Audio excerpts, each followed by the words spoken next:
नाज़रीन हाणे रुकंदासीं गौसपुर जो। पुलिस की ॻोठ आलम जागीरानी ते चढ़ाई कई वई आहे।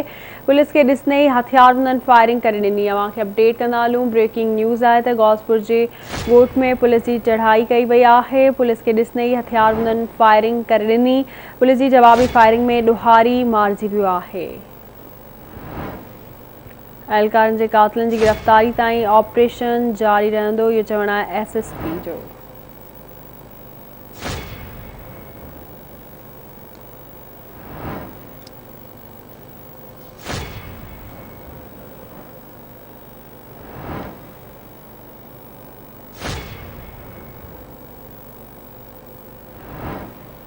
तफ़सील मालूम कंदासीं गौसपुर में बरकत भयो खान। जी बरकत, अपडेट कजो।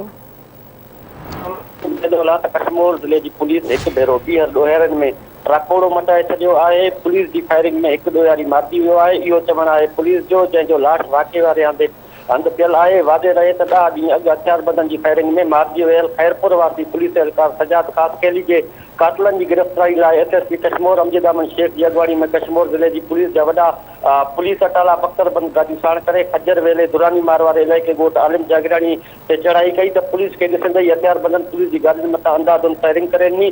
पुलिस ऐं ॾोहिरनि विच में फायरिंग में हिकु ॾोहियारी मारिजी वियो आहे। पुलिस ऐं ॾोहिरनि विच में हिन वक़्त जी फायरिंग जी ॾे वठि वक़्ते जारी आहे।